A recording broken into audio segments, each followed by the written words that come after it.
Hi guys, welcome to Kenganda. If you are new here, please like and subscribe to this channel. Now on today's episode, we have Christopher Mulindwa in the house. Now, Christopher Mulindwa is the founding CEO of Prime Pork. He has worked in the pig sector as a farmer, marketeer, trainer, researcher, and he has been a key consultant in many for-profit and non-profit pork production, business development, and has assisted establishment of many pig farming businesses in Uganda. Now, I'm reading all that off your book. Am I right? Yeah. This is your book, yes. Farming Pigs for Money, right? Yes.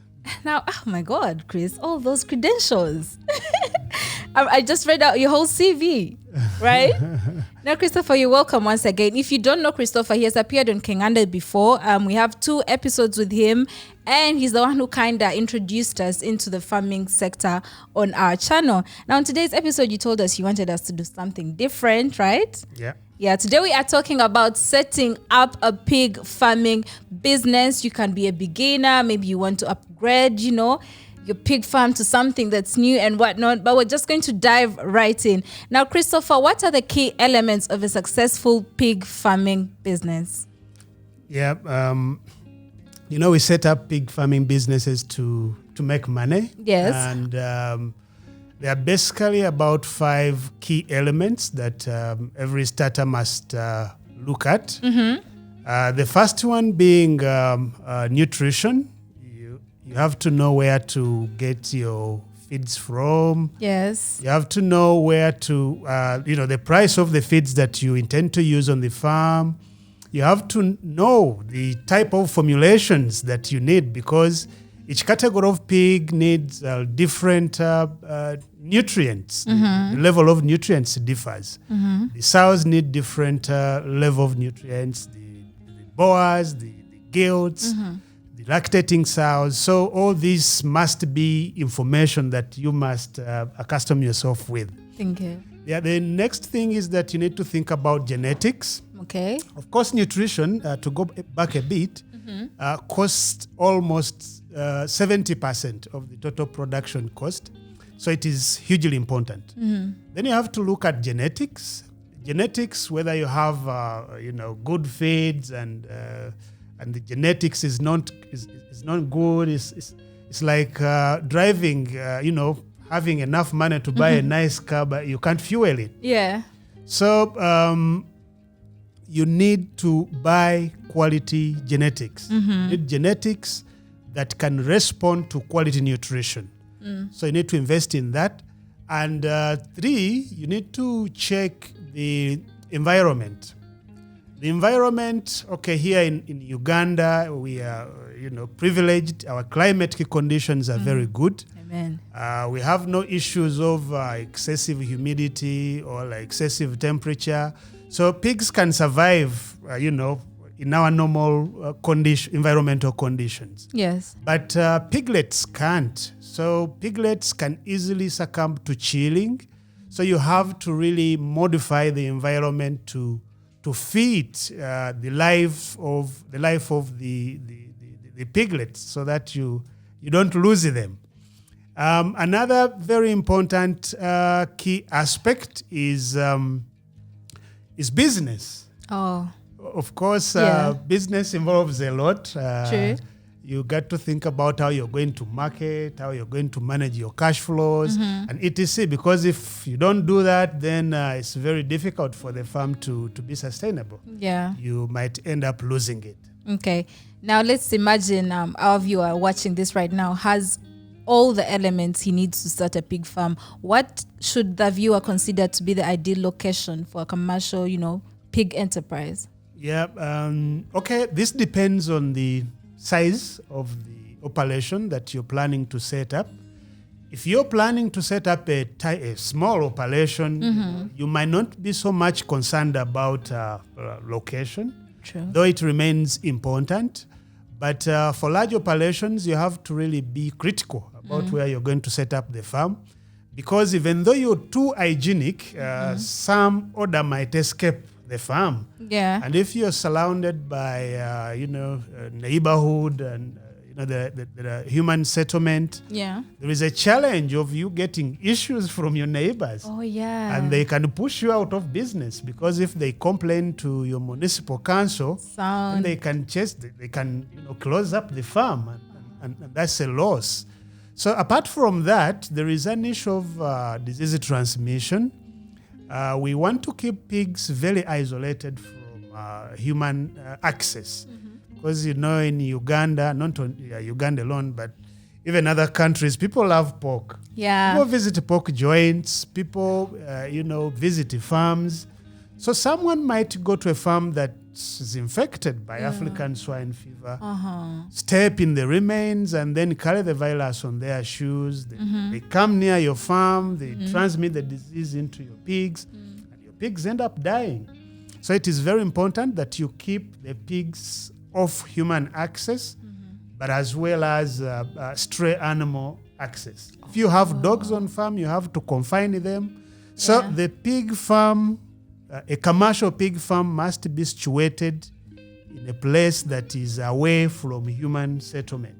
It should be a little distance from human settlement, and it should not be easily accessible by humans, because they can easily cause diseases to your pigs. Yeah. But it shouldn't be near, a forest that contains wild pigs. They're also wild pigs. They are warthogs. Oh, okay. Warthogs are reservoirs of African swine fever. So you don't need to be very close to them. If you're in a place where, you have warthogs, then your fence must be strong enough. Yeah. Make sure that these wild pigs can't get in access with your pigs, the workers, or anything on your farm. Yeah. Yeah, and that's why also biosecurity comes in, because the few pig farms we've been to that you've taken us to, we saw how the farmers were so strict about us disinfecting our boots, and not touching the pigs, Now, now that has been established and, you know where you want to put your pig farm, how can you determine the number of pigs to keep on a farm? Because there are people who just crowd the pigs, and then the people who literally separate. Each pig has its own stall or something like that. Yeah, you really need collective planning, because if you don't do, then you risk wasting resources in housing, wasting resources in management, and many other issues. Yeah. So you really need proper planning. And this should start with your, expectations in terms of income. How much money do you want to make? Maybe annually or monthly, whichever period of time. So after understanding the amount of money that you need to make, then you think about the amount of pork that can produce that, amount of money. Let's say if you needed to make maybe 100 million. So you think about how many pigs can I sell to, how many kilograms of pork can I sell to make 100 million. So after understanding that, then you think about the number of sows that you need to produce these pigs that are going to be grown for slaughter. Oh, yeah. So after you've come up with the number of sows that you need on farm, of course, the housing becomes easier to determine, because you have 10 sows. Yeah. You'll have accommodation for 10 sows. 10 sows might litter about 100 plus piglets. So you need housing for about 100 plus piglets. Okay. You can easily calculate the feeds. So those are the issues that you must look at. That's how you determine the number of animals that you want to keep on your farm. Okay. Lovely. Now the big question, it may sound basic, but how can one make money off pig farming? Yeah, there are quite... not very many, but I would say many revenue channels from pig farming as a business. Here in Uganda, the best known is pork, of course. People think that it is Who doesn't know that? it's only pork and where somebody can make money from. But there are different avenues where you can make money from pig farming. You might decide to concentrate on breeding, and maybe sell piglets, sell gilts, or sell whichever age of pigs, but specifically pigs for breeding. That's a revenue channel that is independent. And you might decide to not even involve in fattening pigs for pork, but concentrate in availing people with quality genetics that will make their pig farming businesses successful. That's one. So basically, your main product is live pigs for breeding. And there is pork production itself, where you keep your female pigs, they produce piglets, you fatten them until slaughter weight, you take them to market for slaughter, and you sell pork. So you generate money out of pork. Yeah. So pork becomes your independent product from your pigs. You might not be doing any form of breeding, but only producing pork for the market. Consumption, Yes.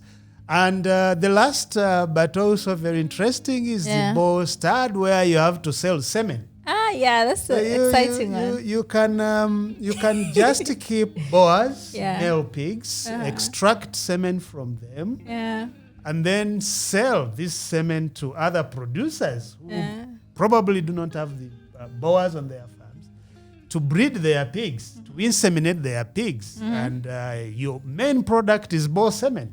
So you make money from boar semen. So the other that is very not very important, of course, is the manure. Because majority of farmers use it for their own farming practices. Others use it in biogas to generate energy for cooking in the farm, and other issues. So basically, those are the different revenue channels that somebody can think about when planning to set up a pig farming enterprise. Okay, that's really nice. Speaking of getting semen, how I know you told us last time, but again, for our new viewers, how would they get the semen from the boar pig? It's a long process. Do they stimulate the pig themselves? It's a long process that requires some technical know-how. So you have to really confuse this boar to think release it's a female. To release its semen. You need a dummy sow. Then you need to confuse it into mounting it. But it takes some training. So the boar must be knowing that whenever it is taken to a semen collection room, so the dummy sow is the sow to mount. So after mounting it, you massage the boar, and it will release the semen. It releases the semen. Then it goes through processing and packaging, then it can go to the market. Who knew that people out there doing a whole production to get this boa to do its thing? But anyway, moving on to the serious things. What kind of performance traits does one have to look out for from pig genetics and breeds? Because you keep saying sow, but I don't think some people know what sow is and what not. Now, when we are looking at pig genetics, we so much want to categorize it into two categories. The reproductive hard genetics and the commercial hard genetics. Reproductive hard genetics is basically about reproductivity, the mothers on farm. So with the reproductive hard, you need to ask yourself about the mothering ability. Do these females take care of their younger ones? Now, there are pigs that sleep over their young ones and they don't care.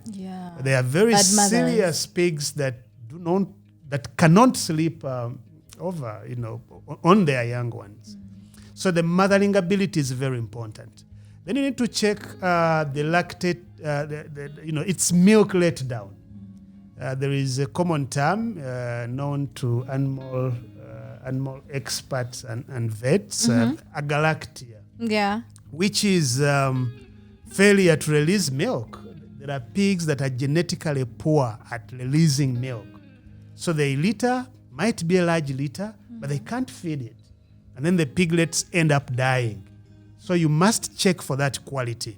And the supply of your genetics should define for you the quality of milk let down of the sow that you're trying to buy. Another issue to look at in the reproductive genetics is the litter size. Because the more the number of piglets a pig litters, the higher chances of winning many piglets. And when a sow wins more piglets, it means that the budget, the cost per piglet, the cost of production per piglet goes lower.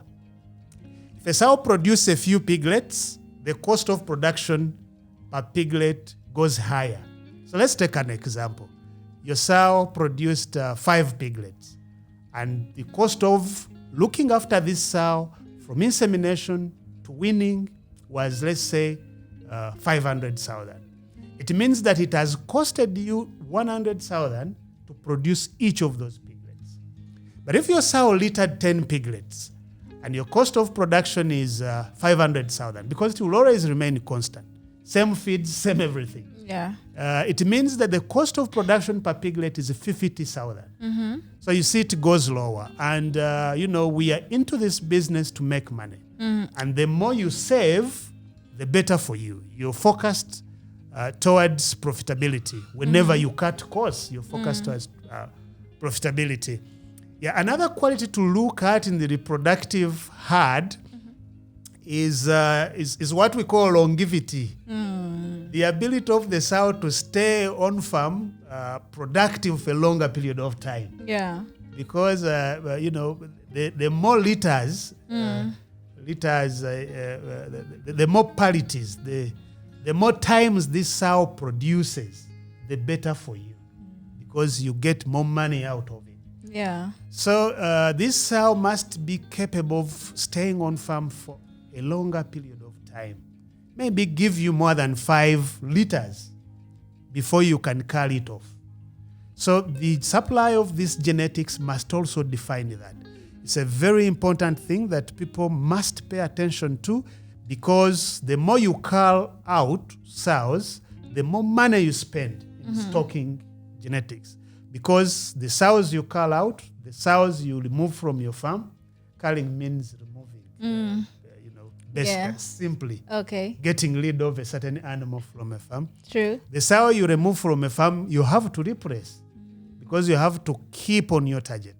So if you removed this sow, replaced, whenever you're replacing, you're spending money. Yeah. So you really got to so much look at sow longevity. Okay. Another issue is the temperament. Oh, what's that? Because the temper.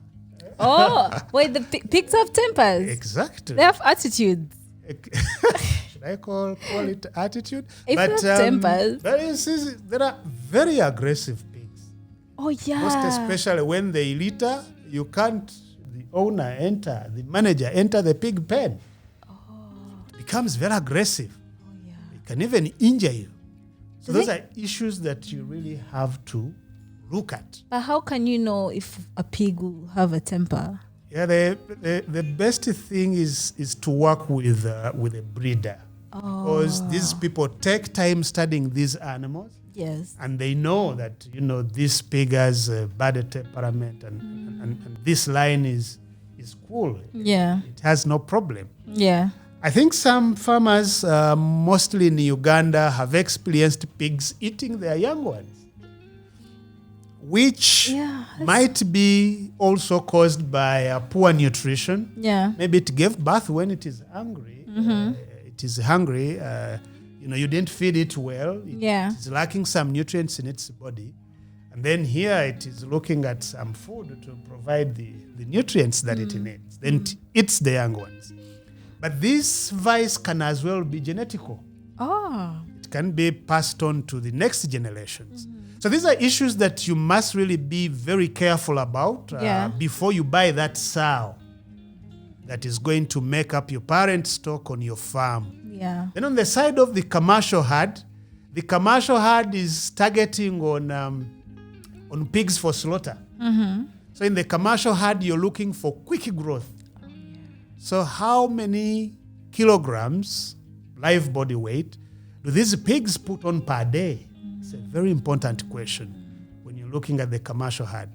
And what is the feed efficiency? What we call the feed conversion ratio. What is its feed conversion ratio?